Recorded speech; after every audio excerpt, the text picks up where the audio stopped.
So last month we covered a little bit about, what is conflict and conflict transformation and conflict resolution.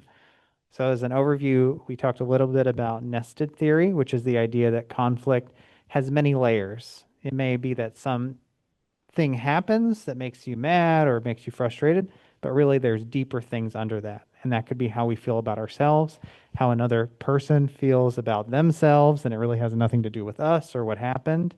And that's kind of the idea of there's an episode, and then there's the epicenter, which is getting deeper under it. Or I think Kanya gave some good examples of some cultural differences that then lead to conflict, that there are just different ways that what we expect is different from what happens, and how we communicate can lead to all kinds of conflict. And then this is just a chart that kind of compares. And again, the idea that there is a conflict resolution and conflict transformation, and that both might be appropriate in different situations. So let's start with, I would like to get a volunteer to read conflict resolution. So again, going down the list, the view of conflict, time, scope, desired outcome, and process. And I would also like to know under what circumstances you would use this approach.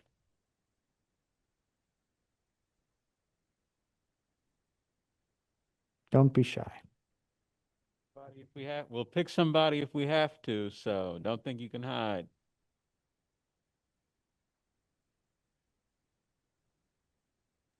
I'll start. All right. Thanks, Annette.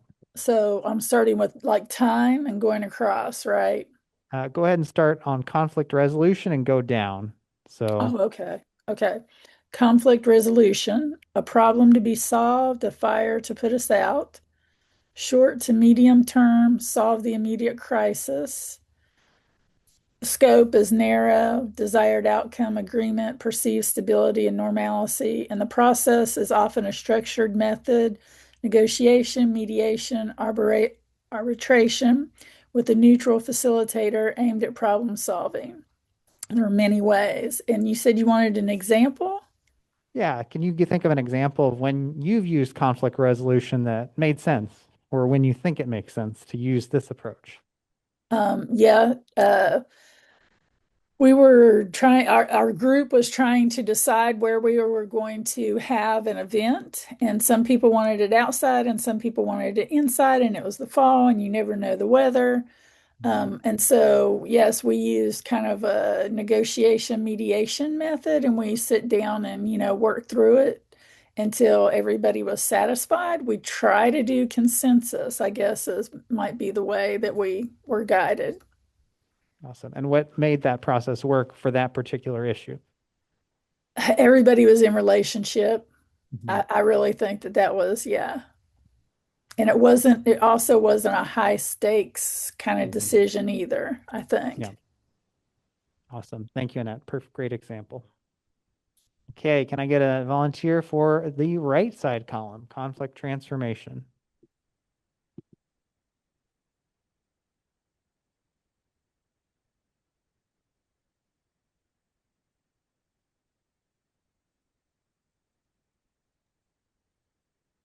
Oh, wait, I guess I can do the conflict transformation side. Thank you, Cass. Sorry, excuse me, a little under the weather. Um, Conflict transformation, a catalyst for potential positive change, a fire that can transform. Um, let's see, time, long-term, personal, relational, is it, yeah, relational, cultural, structural, and generational change. Scope, broad and holistic, relationships, structures, culture, the desired outcome, change, healing, understanding, new uh, relational, cultural, and structural dynamics. The process, often dialogue, truth telling, or joint projects facilitated to build mutual understanding, involves those impacted, shares different realities, and creates new insight in many ways. Thank you, Cass. And can you think of an example when you've used this approach and why and how it worked? Um, let's see. I don't, nothing I can think of um lately. Thankfully, like I've been with people that that I haven't actually, you know what? I think I can't think of a time. I feel like when I had to talk to the two people together because at first I was just talking to them one on one, and it seemed to be kind of one-sided, from each standpoint. It just felt like I was like literally just sharing my opinions and helping that person at the time instead of everyone just talking together, and it kind of felt like Mhm. I was talking behind the person's back. So I just decided to um, figure out something that will connect us and start with that. And then I kind of went into um, the pro- the things that we're having problems with, and so that day we ended up finding out that one person just felt. I mean, it was like one person was like, okay, well, I feel like I'm doing more than this person, and I don't understand like why this person is still in the group. And then this person was like, well, I deal with different health issues mentally and physically. And so um, as she was able to share her side with the person that she had the conflict with, we all were able to come to like a mutual understanding that like, yeah, it is hard out here, because we all have things, going on in our life. But she did agree that, she could be more present. Mhm. And she does enjoy the work that we're doing. So um, I felt like it was hard. To me, it felt hard to navigate because I felt like I was like pushing and pulling, but eventually, I don't know, it's like it kind of came out better than I expected. But Mhm. it also helps that I feel like cultural wise, we're not very different. So we were able to come together and see each other's perspectives because we do share some of the same, you know, the same cultures, the same cultures. So um I feel like that helped. But more of a long term, I just felt we decided that we're all just gonna, if we have a problem, we're just all just gonna talk it out. And no matter Mhm. how long it takes, that's how long it takes. Um and yeah. I was just kind of, again, like I was just kind of surprised that I was able to do this, but I really do feel like I do take a lot of inspiration from Kepler because I have been there when y'all talk some things out, and I see how y'all come together. And of course, like y'all share the same culture, the same ideals as well. So I kind of, I guess, morphed it in a way to where like it kind of fit our narrative.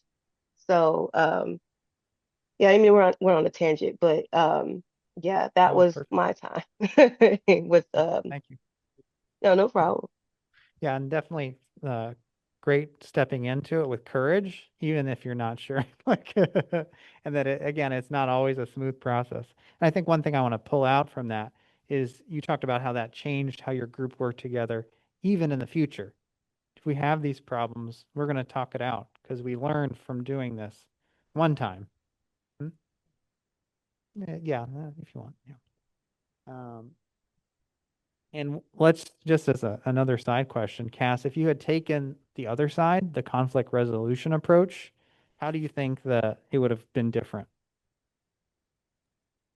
I feel like What- if we just would have settled on conflict resolution, I feel like we would have gotten through it. I feel like we probably would have had more problems down the line. Yeah.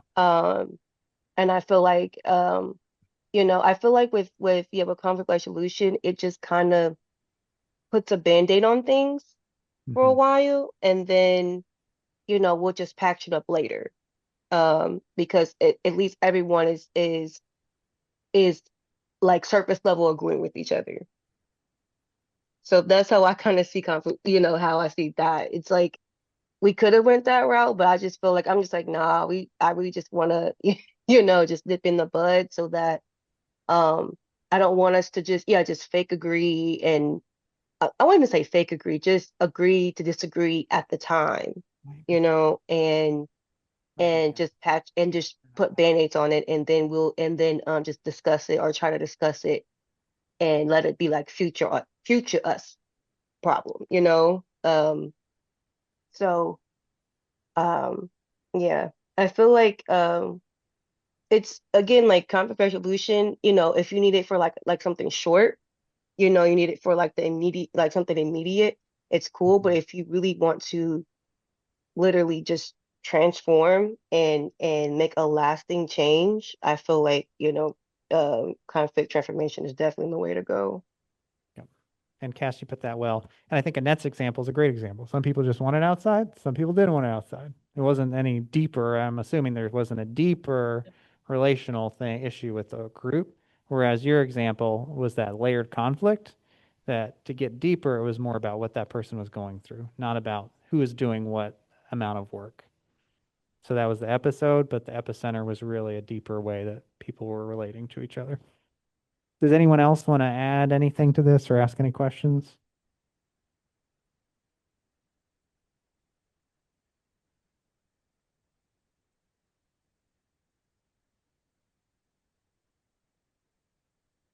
Okay, well, the floor is open. If people want to jump in, jump in. And this just illustrates conflict resolution asks, how do we end this fight? Conflict transformation asks, how can this struggle change us for the better so we don't keep fighting in the same way, just like Cass said. And I'm going to go ahead and pass it over to Chinyelu. Right on. Thank you very much, Alvin. I do think we had a few other folks join us, so I wanted to give everybody the option to check in. So, let me think. So I see Mrs. Fair. Looks like Mrs. Fair is in here. Mrs. Fair, you can go ahead and start us off, and then yeah, we can go from there. So the check-in question is number, color, and then what is your main problem that you have dealing with conflicts in teams? Yeah. Of course, I'm a yellow 10, and my main problem in dealing with conflict in teams is the patience to listen to rambling. Right And on. I really have to work on it. I mean, Right the on. point gets walked all around, over, and under. And because the point doesn't come up, then I have to sit there, try not to roll my eyes until we can start talking about what the issue is. So I'll pass it to the next person. Yeah, right on. Thank you very much. Let's hear from Demi next. Yeah, hello. I'm at work and I finally had downtime to join in, so I'm excited. Let's see. Demi, I'd say like a light gray, my color, and then number, let's do a 4, because I'm quite sleepy. Real. Let's see. And then the question is, what's the like problem that I ran into the most, essentially, Yeah. in conflict when it comes to teams? Yes. Um, I will say biggest problem that I run into is definitely like feeling misunderstood. Mm. I am like autistic and I try my best to be as clear as I possibly could especially when it comes to conflict anyway, because I know that, emotions are high and saying the wrong thing can definitely just like escalate things even more. So Yeah. I really try to be to choose my words carefully and be as clear and concise as possible. But yeah, I still run into people just either blowing over what I've said, taking the most outlandish like meanings, from what I've said, reading between the lines, that's another thing that I'm running into. It's like, no, just focus on what I'm saying. There's no like in between the lines, there's no like ulterior motive here. So yeah, I Yeah. would say it's just feeling misunderstood, but also just like very clearly being misunderstood, as in the words I'm saying are not the words that people are hearing. So yeah. Right on. And then another piece that we were asking folks as well. What are you a part of an organization or a community right now? And if so, what's that what organization or community are you a part of? Yeah, so we're not technically like an organization. We're just like an autonomous group, and that's Indie Mass Block. Um, yeah, we provide free respirators such as KN95s, N95s, KF94s, as well as rapid COVID tests to people in Indy, free of charge. You can find us on Instagram at Indie Mass Block.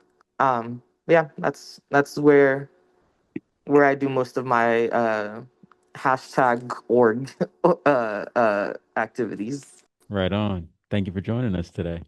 And let's hear from Agila, and then let's hear from Tara, and then we will keep it pushing.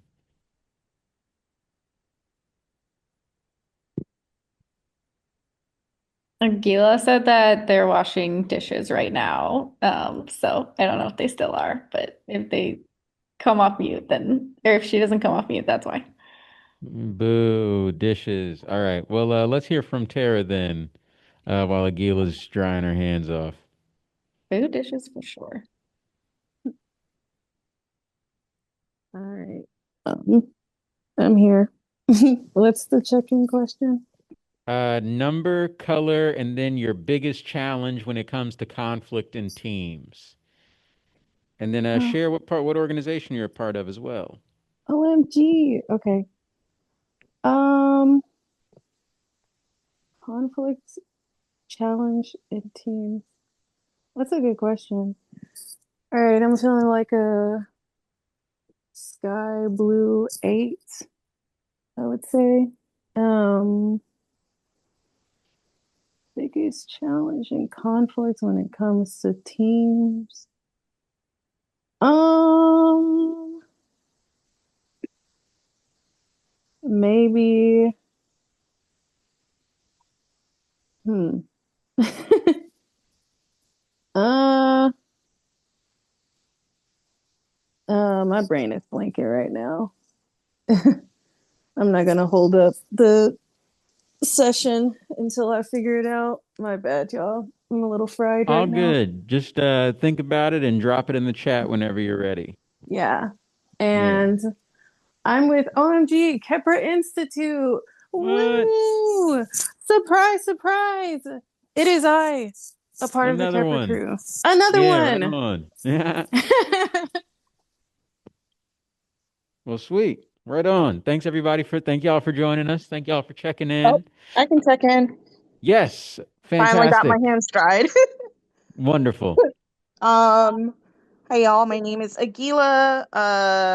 Let's see. It's been a long day, so it's kind of like a light green. I'm in Miss Fair's kitchen right now, so it's like the green in Miss Fair's kitchen. Nice. 7, because winding down. But Uh, I would say I'm a part of many teams and collectives and people, groupings of people, my family, uh, biological and also chosen, including Kepra, and like different community amalgamations that I'm a part of. And I would say, I think for me, like some of the biggest challenges in facilitating conflict is like uh conflict avoidance rooted in like the desire to be liked, and like Mm, sometimes you want to get along and like all that, because you don't want to be disliked. yeah, definitely. Definitely. Right on. um Pass it back to y'all. Yeah, sweet. Right on. So let's go ahead and get right back into it. So we got a little bit of an exercise today for y'all. one that we kind of started in the last session and we're continuing here. And so, I won't waste too much time introducing it, but basically, we're going to break us up into two different breakout rooms. Alvin and I are going to be, Alvin's going to be in one, I'm going to be in the other to sort of, be there to, support and provide feedback and help y'all think through this. But this is really for y'all. So we're going to do our best to listen and observe and only nudge if absolutely needed. But we'd like for y'all to work together to propose a 3 to 5 step process for conflict transformation in your organization. And maybe something if it's a little bit hard for you to think about like how you would do that, I know we're maybe not all experts at conflict transformation yet after just a session and a half. Think about a conflict in your org or just in your life that you've been through in the past, and then how could you have improved on the way that situation was navigated, if you had to go back and do it again. So we're going to take 10 minutes to do that. We're going to come back and take another 10 minutes ish to share out. And then we will also share with you all our 3 to 5 step conflict transformation process that we put together doing this exercise in preparation for this workshop. So, yeah, are there any questions on that? Is that pretty clear to everybody? Well, welcome back, everybody. Yeah, so who would like to so we got two groups. Well, let's maybe take one volunteer from each group to let me turn my camera off so I'm not distracting myself. Let's maybe take one volunteer from each group to maybe share out and report back on their steps for conflict transformation.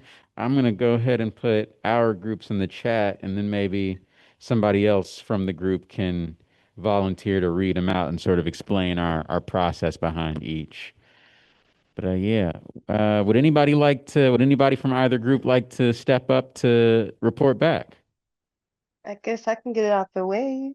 Um, Yes, go for it, Cass.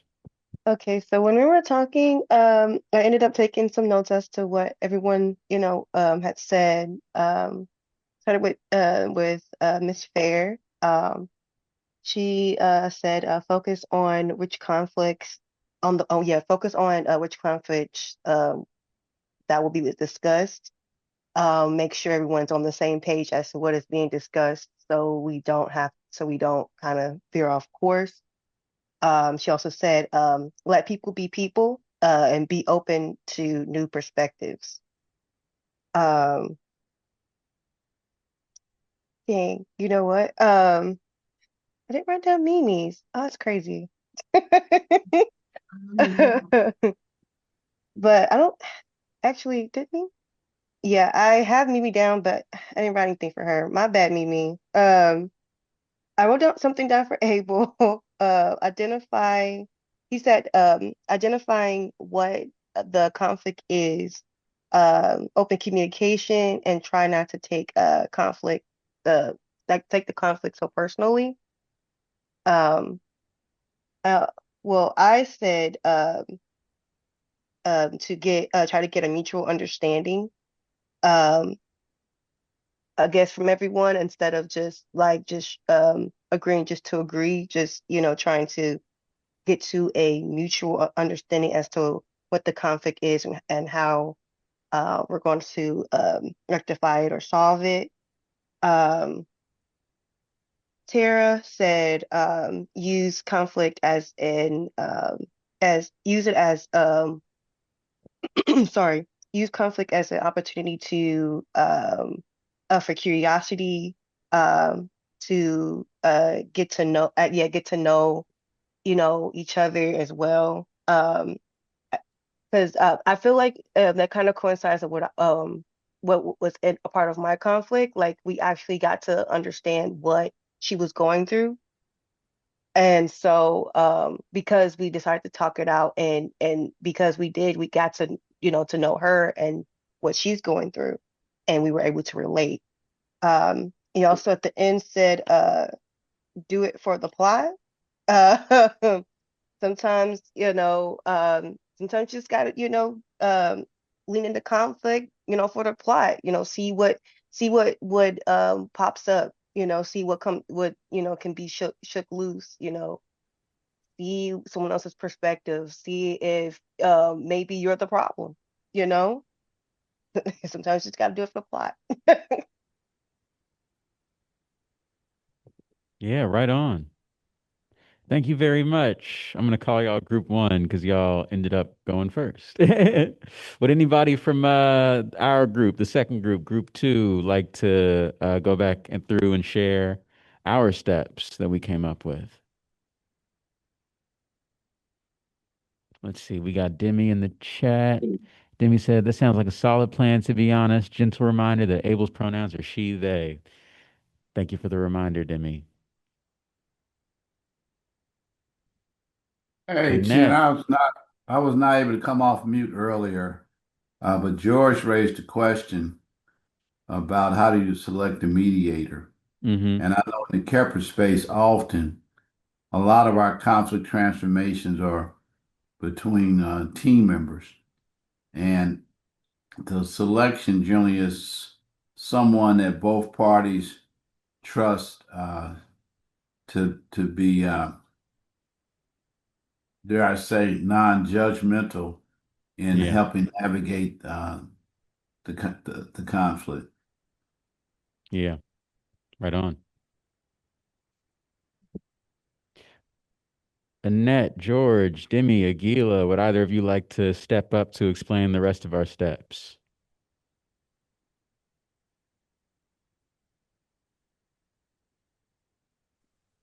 I can go. I was trying to take some trash out, but Right on. let's see. Multitasker. Right, gotta find an empty room here real quick. All right. For step one, we have find a mediator. And in our discussion of this step was essentially, there are some conflicts that it's beneficial to have some kind of neutral third party or just a party that's not directly involved in the conflict to help with, kind of facilitating the discussion. And, we also discussed that there are some conflicts that might not need a mediator, but that's essentially what that first step is um, speaking to is like determining the need for a mediator and finding one if needed. Second step is grounding. Essentially trying to do some kind of grounding exercise because sometimes with conflicts there's heightened emotions and or feelings. So we want to try to see if we can enter a space for conflict transformation or just trying to enter the space with as calm as a state of mind as we possibly can to really make sure that we're able to hear each other out and um, express ourselves in the ways that we would like to. um, and then step three is to hear the perspectives, which is hearing out the perspectives of anybody who is directly involved in the conflict or directly impacted in the conflict. Essentially, this is the time for people to express, hey, this is how I felt when you said this. This is how I felt when, or this was my intention when I said that, things of that nature. And then step four, which is to collaborate towards solutions. So after hearing everybody out, we're essentially collaborating to see, okay, how can we move forward from this? Like taking all of that into account, taking, the perspectives that have been shared into account. How can we move forward? How can we resolve this and or transform this conflict?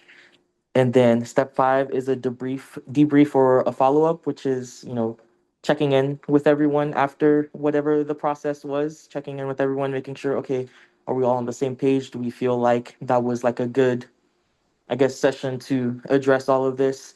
And following up after that, because the aim of conflict transformation is to um, kind of with the hopes that this conflict doesn't arise anymore or that the issues that are at the root of this conflict we can effectively kind of eradicate them if needed. I don't know if that feels like an aggressive word, but I'll go with that. Yeah, for um, sure. so yeah, kind of like following up, making sure that we're all on the same page and that we can move forward, continue to move forward after the conflict. So yeah. Good stuff. Thank you for being our reporter, Demi. And thank you all for engaging in that exercise. I think that these are really solid frameworks for, approaching conflict transformation, dealing with conflict in teams. Definitely encourage you all to, put these to the test, see if they work, and, build on them from there. So next, we're going to pull the presentation back up real quick. And then I'm going to walk you guys through a conflict transformation framework that we, the Scarabus team, put together in preparation for this workshop. So our 5 steps are: step 1, prepare, reflect, and own. Step 2, initiate, create the space.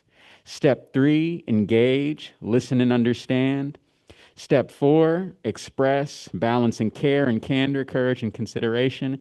And I'll note real quick that step 3 and step 4 can kind of, you can kind of switch the order of them sometimes depending on the way that the conflict comes up and the way that you go at addressing it. And then step 5, transform, mutually reshape.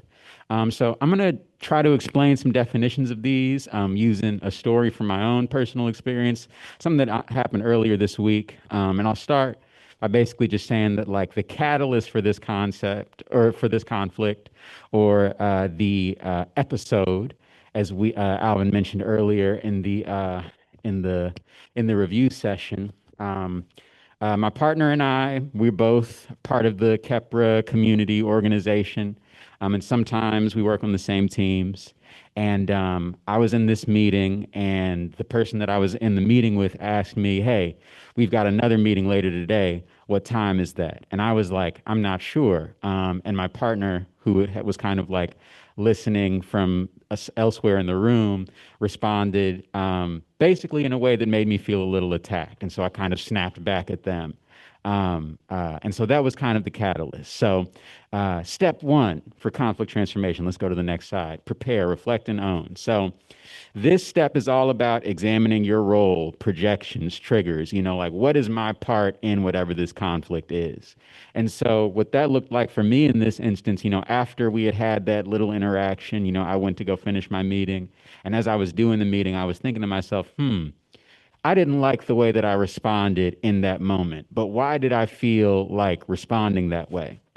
And as I thought about it, I sort of realized, one, my head was hurting, my stomach was hurting. I had been at like jury service all day. So like I was exhausted and drained, but also something about the way that my partner had basically like chosen to answer this question that she had heard posed to me reminded me of another relationship that I had with a close family member, my mother. And it reminded me we're good now, but it reminded me of times in my childhood when my mother had kind of made me feel like inadequate, or less like incapable of like processing thought and information, and so I realized that like I had been triggered by the way that my partner had stepped into this, even though that maybe wasn't their intention. So step 2, which is initiate, create the space. So I got done with my meeting, and I let my partner know, like, hey, my bad for snapping at you like that.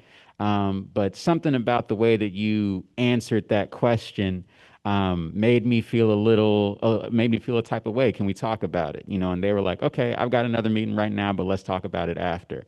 And just like that, step 2 is done. We have an agreement that we're going to come together, we're going to talk about this. And we were able to do that, I'll say, because like, we do this often. We check in with each other often, we talk often, we navigate conflicts often. And so, a lot of that work you do on the front end in preparation, but step 2 is always about creating the space to have that direct or facilitated conversation. So next step, step 3, and I'm actually going to, like I said, step 3 and 4 can be interchangeable. So in this case, I did step 4 as step 3, which was the expression step. I sort of started this off by basically being like, I had to let my partner know where I was at. So, balancing care and candor, this idea that you have to be courageous and brave and like truthful and direct, but you also have to be mindful of how you communicate, because I think as a few people have said, if you approach a conflict the wrong way, it can turn the whole process sour, it can turn the other person off, it can escalate things. And once again, that's something that comes with practice. But basically, I came forth and I was like, hey, this is how I feel, like this is what the way that how you respond to that made me feel. And, I don't think I needed to respond to you that way. And this is the reason that I did, and then we got into step 3/step 4, which was engage, listen to understand. So, and this is something that happens mutually throughout this whole conversation, so, um, she heard me say my piece. Um, and then I had to hear her, as well, and being like, hey, my bad. That wasn't my intention, but also this is just how I communicate sometimes because like, that is the cultural style that I come from. That's how I'm used to expressing these things, And so like like this step is really all about stepping out of your own perspective and assumptions. I had to step out of this idea that I've been attacked, that I've been wronged. I had to just for a second put down that baggage from my previous relationships that was causing me to maybe misinterpret her intention, to understand that like, hey, this isn't an attack on me. This isn't an attack on Shinyelu. This is somebody who actually has my best interest at heart and wants to help communicating with me in the only way that they know how. But if I didn't make that space to listen and to understand and try to see things from her point of view, I might not have been able to understand that, So, and then we'll go into the last step, which is just the step about transformation, the mutually reshaping of the relationship. And so, this fifth step can be kind of fuzzy because it's not really a cut and dry thing. It's sort of like a constant process, But I do think that, in the future, I will one be more aware of my triggers, and more aware of how like I respond when I am triggered.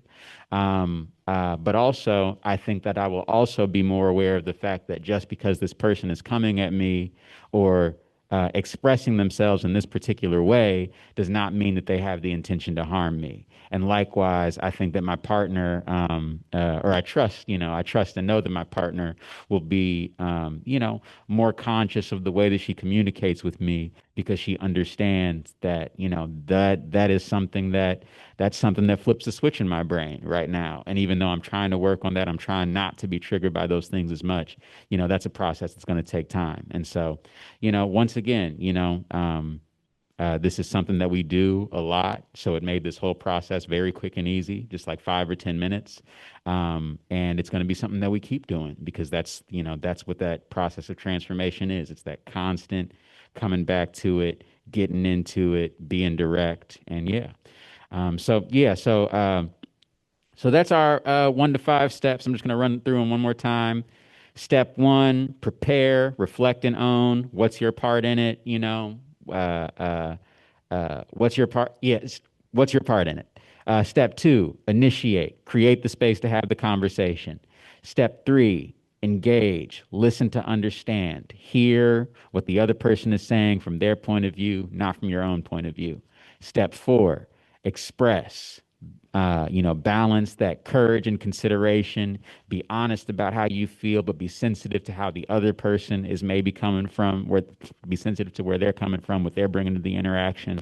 And then 5, transform, mutually reshape the relationship, the dynamic, and go forth and prosper. So once again, feel free to put this into action, test it, push it to its very limits. Let us know if there's anything that we've missed or could build on. That's a form of conflict transformation as well. And yeah, I'll pass it back to Alvin for now. All right. Thanks, Janelu. And thanks everyone for sharing. Those were great processes people came up. And so if you want to go a little deeper, and we shared this last time, there's a resource which is a Anxious Achiever podcast that recently came out. That's Conflict is Necessary at Work. Really, if you Google search that, you'll find it. Or after you do the survey, it's in the cheat sheet that you'll get a copy of. And again, Amy Gallo is a editor at the Harvard Business Review and talks about conflict. That's kind of her area of focus, conflict at work. And she has a similar process that she outlines in that podcast and shares about her own personal experiences learning through those. And then also, if you have to leave early, please, please, please fill out the survey. I dropped the link in the chat. like a minute ago. And this QR code also goes to it. And that's how you're going to get the conflict styles quiz and cheat sheet. And we'll talk a little bit more about that after the next part. But that's going to be our check-in for next month's workshop. So make sure you do the survey so you can get both the cheat sheet with all those steps that we just talked about, as well as the conflict styles quiz. So you can figure out, are you an owl, shark, fox, turtle, or bear? Oh my. Okay, and we've been doing stories throughout, and we only have about 10 minutes left-ish, 10, 15 minutes left. So I would love to open it back up for whatever people want to share, additional stories. So again, I think these are just some questions we thought about. How might a process like this be built into the culture of your organization, team, community, family? Have you worked through a conflict in your work or team that you'd like to share? So any additional conflicts people want to share? And are you working through any difficult conflicts currently that you'd like to share and get feedback on? And we can do kind of a group work session through it. So I would open it up for whoever wants to share. Yeah, or if y'all have any questions for us, but would love to hear y'all's thoughts on any of these prompts as well. So, I would just like to add that perspectives. I mean, you'll just be shocked in doing. One usually doesn't sit down and have long conversations out on the porch like before TV and before cell phones, especially before TV in 1955. There wasn't nothing else to do but sit out on the front porch, rock back and forth, and just sit and chat and talk about everything that's going on. And people would say, well, why do you think that? And then it's perspective that they would give their perspective. And I'm just saying, in conflict resolution, it's the conversation with the other person that gives you the benefit of hearing other perspectives, no matter how weird it sounds. But it's another perspective so that you don't live and die with just your own thoughts. And so I just encourage everyone to think in terms of resolution on as a stopgap. It's a transformation for you, not only in the item you were talking about, but you are transformed by the perspectives that someone has out of all nowhere that you would have never thought of because you didn't have their lived experience. So I would just encourage everyone to think of conflict transformation as a growth experience for yourself, in that it increases the understanding of others' perspectives. yeah, yeah. And there's a lot of perspectives in the world. It definitely helps to try to understand more than you try to fight them. So, thank you for that, Mrs. Fair. I have a question. Go for it. I want to know how how have y'all either in the past, like, or currently in your individual slash personal relationships or your team group relationships, how do you discern when or conflict transformation is still feasible? Like, how do you discern when, like, okay, I guess we've tried, or like a certain amount of times that you try, or like whatever Yeah. the case may be, how do you discern when conflict transformation is something that's still possible, that's still like something that everybody can sustain as well, Yeah. versus not? In the not, how do you like go about? Yeah. Probably not enough time for something for a question like that, but however you can answer that in the time we have. Yeah, no, that's a great question. I have my answer, but does anybody else want to take a stab at that first?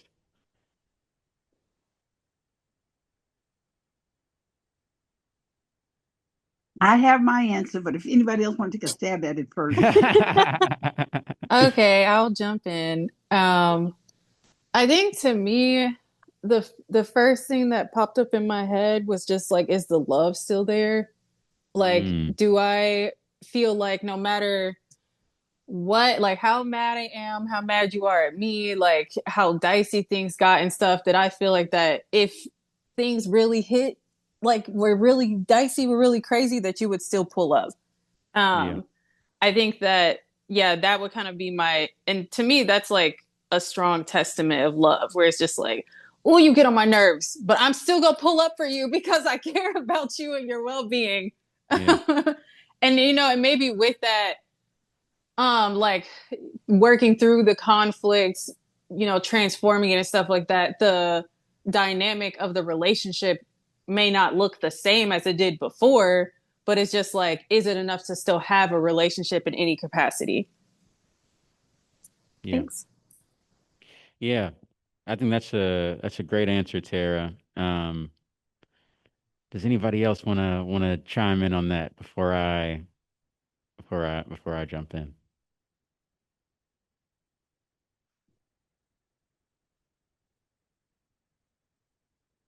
All right. Well, I'll say again, Demi, this is a great question. Thank you for asking. We'll probably go into this a little bit deeper in March's section, because I think this comes up a lot, especially when we talk about the different conflict styles. But um, one way that I think about it a lot is we have this rubric, and there are two sort of things that you think about in this rubric, which is one, the importance of the goal, the importance of whatever the issue is that we're in conflict, and two, the importance of the relationship. And I think that's kind of like what Tara was speaking to. Like, is this somebody that is this a relationship that you still value? Is this a relationship that you still want to move forward? Because a lot of the time it's like it's less of a question of like, can we still engage in conflict transformation? It's more of like, how much time do I want to invest in it? Because conflict transformation can be a years long process, but depending on where you are in the relationship and what the issue is, you might just not want to get into it like that. So I think an example that I used earlier today when we were talking about this was like, say that like, you know so if the issue itself is not that important and the relationship itself is not that important or that well established or that valuable to you, then you might just want to go the conflict resolution approach. So say that you're entering somebody's house for the first time and you don't know them all that well, and you get in and they're just like, hey, would you mind taking your shoes off at the door? And you're used to wearing your shoes all throughout the house, but you just got in here and you don't know this person all that well, and it doesn't really seem like it's a huge deal, but you kind of still want to make a good impression. So you're just like, you know what? Yeah, cool. We don't have to get super deep into why you think I should take my shoes off right now. I'll just take them off and we'll move on, you know? But say, you're visiting like your mom's house or something, and, you walk in and your shoes are on and she blows up at you, and she's like, why are you wearing your shoes in my house? Da, da, da, da, da, da, da, da, da. And, assuming that, you have a good relationship with your mom, this is a relationship that you want to keep in your life, you make that assessment. Okay, somebody that I care about has been upset by something that I've done. And clearly it's a big deal to her, even though I may not understand why it's a big deal to her. So so in that case, like, all right, let's get into some conflict transformation. First you want to maybe do some appeasement, to bring the temperature down a little bit, open up space for deeper conversation. So you take your shoes off and then you get into that deeper conversation, and maybe it takes a while, but maybe you get into, you know, the shoes are the episode, but the epicenter is that, she takes that as a sign that you don't respect her or care about her or whatever, And so, yeah, looking at those two axes, importance of the relationship, importance of the issue, less important relationship, less important issue. Maybe you don't need to get into conflict transformation. More important relationship, more important issue, then you go into that step. So, but yeah, I'll pass it to Mrs. Fair. I'm curious what you have to say about that. It was the same thing that Tara had to say. Only Right you on. were saying, if the love is still there. I'm saying, is the other person still willing to share? Yeah. Because it's in that conversation, it's in the sharing. Because sometimes people get so stuck in what they think is the way or the way it needs to be. They can't share, and you just talk brick wall and your words are bouncing back at you because they just can't share. They just stuck. And so as long as they're willing to to have the conversation, I will try to help them with their perspective. I will try to help them understand my perspective as I am understanding their perspective. So you really do grow from other people's perspectives. Yeah. You are benefited by it. And you should be kind enough to try to help them see the right way, which is what you tried to tell them. Yeah. That makes a lot of sense. Cause yeah, and I feel like the questions that have been like put out, like, oh, like kind of like asking myself this, but also like I feel I like the words that Mrs. Fair just like put out, like definitely like resonated in the sense of I definitely feel like all involved parties need to like answer those questions and kind of Mm-hmm. determine a way forward. Cause like I've been wanting to work with people, but like it's not seeming like they want to work with me, and like they may say they do, but like their actions are not matching those words. So like I often will like find myself just grieving all the time and energy, like it feels like I've wasted all that time and energy like pursuing something that, you know, they're telling me that they want, but they're not acting like they want it. They're not putting in the effort that I feel like needs to be put in for both of us, or like all of us who are involved, to work through it. So yeah, I feel like I just wanted to know if there's any way to kind of discern that before putting all this effort Mm. in. And yeah, that definitely resonates in the sense of like, before I even start any of this, do you want to do this? And what will you do to like Yeah. get through this together? Instead of like kind of just trusting that, oh, we have this established relationship, or we have this established whatever the case may be. So yeah, of course you want to work through conflict with me. So yeah. Oh, that's great. That's great. Yeah, the key. Yeah, a couple of things that I learned today, actually, based on all the listen that is going on, and I posted them there. The key word I got here was was grounding, and I kind of like the word grounding because it talks more about communication and really, managing your emotions and listening to understand. I thought that was those things are very key. And perspective taking and collaboration are also very good things that I learned today. But the bottom line of how we transform conflict really goes to what's good for you, what's good for the other person, and what enhances the relationship.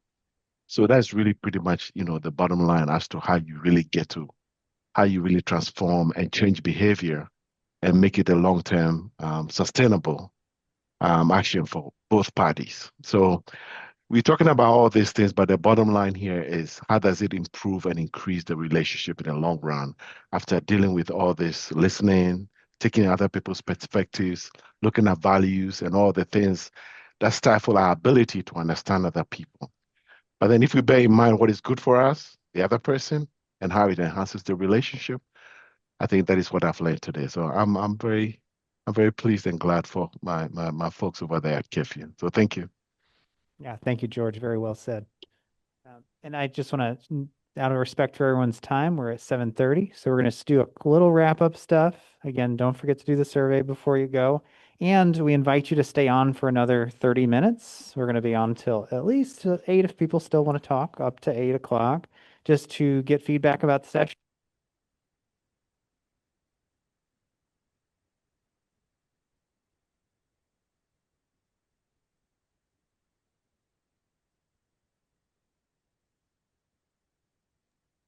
Technical problems.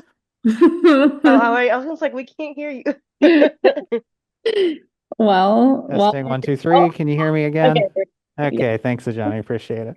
I just want to welcome everyone to stay on for another little session, particularly those who didn't get a chance to share in this section.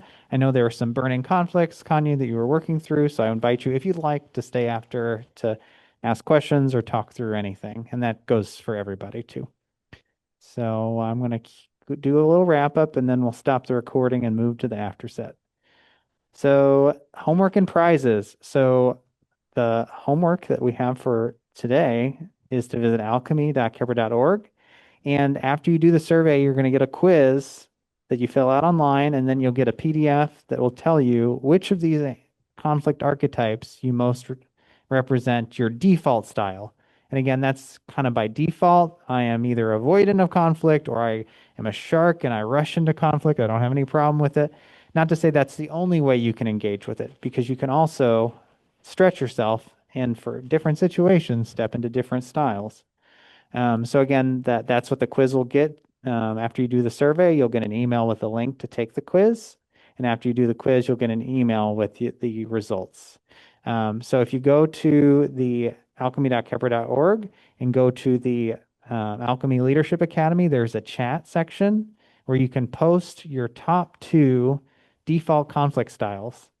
And do you feel like it's a net benefit to the team, the way that you engage in conflict? And is there another style you'd like to practice embodying more? So that's kind of your homework question. If you go there and post, and I just want to congratulate Deidre and Cass for last month's winner. So we're going to get you some free books. So look out for those. But yeah, if we have 3 people who do that, first 3 will win some prizes. And just as a screenshot, this is where it is in Alchemy, the Alchemy Leadership Academy. Click on chat, and you can put your homework answers down in the chat. And I would also say this conflict animal quiz is a great exercise for also teams. So you can all do it as a team and then discuss your results together. So again, we encourage you, you're welcome to use the tool as much as you want and in whatever context.